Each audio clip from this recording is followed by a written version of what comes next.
Hello from Lake Havasu, and welcome to the No Spin Lake Havasu Real Estate News. Today is Monday, June 1st, 2020, and this is Bobby Lewis with the Lewis team, Coldwell Banker. Here I'm going to give you the numbers for May, or the quick snapshot numbers as the month just ended, and I'll come back to you here in the next week or two with the detailed numbers as I get my full report. And coming out of this weekend, if you'd indulge me a bit at the end, I'm going to read the Gettysburg Address, just as a quick reminder for all of us, including myself.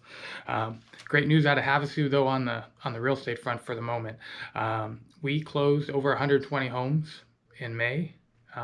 As I always tell you, that the numbers are normally 100 to 200 per month for sales any given month for the last 15, 20 years I've been here.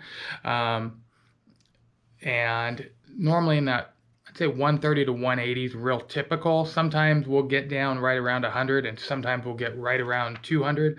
But that 150 range, give or take 10 or 20, is exactly where we always fall. And at 120, we're right there. I mean, we're just under, considering the world we're in with COVID, and now the rioting, which hasn't really affected numbers on May, but does tell us a little bit about the world where we're at.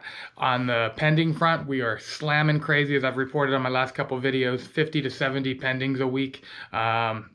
Looks like our numbers for June are going to be off the charts, our sales numbers. And then our supply line, we have nothing for sale, and that's typical of an excellent market. I mean, there's just nobody getting out and everybody coming in. It's crazy. It's actually difficult as a realtor and as buyers looking, because we're trying to find homes to sell.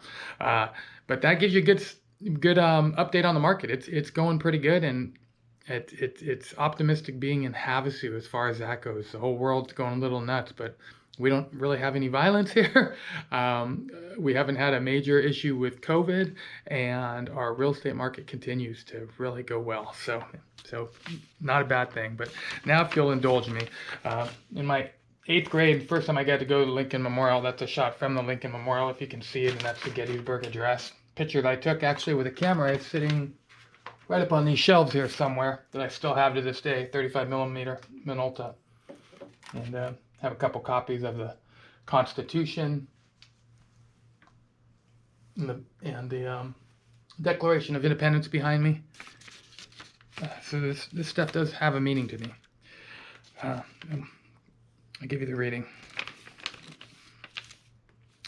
407 years ago, our fathers brought forth on this continent a new nation,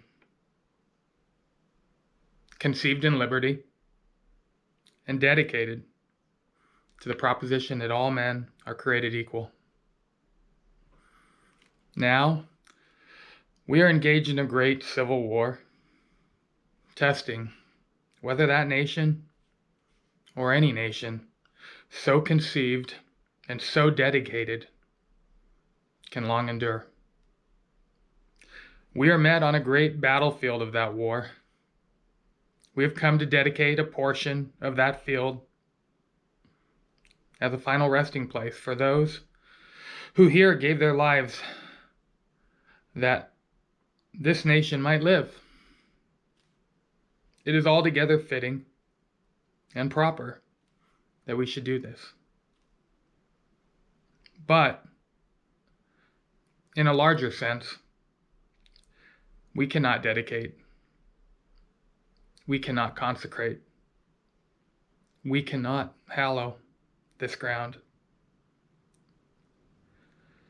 The brave men, living and dead, who struggled here have consecrated it far above our poor power to add or detract.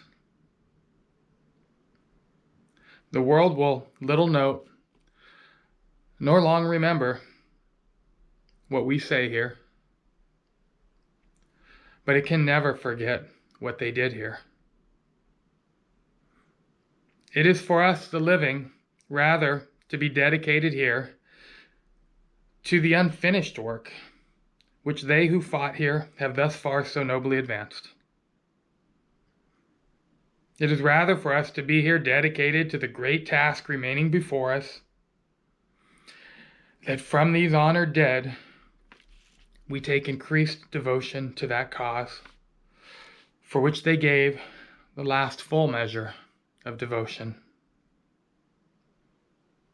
That we here highly resolve that these dead shall not have died in vain, that this nation, under God, shall have a new birth of freedom, and that government of the people, by the people, and for the people, shall not perish from the earth. That was Abraham Lincoln, November 19th, 1863. Again, over 150 years ago now. Sure still has some meaning today. Pray for our country. Pray for me. Pray for us. We can overcome. We will overcome. And if you want a little bit more of America, many know Lake Havasu is the most patriotic city in America.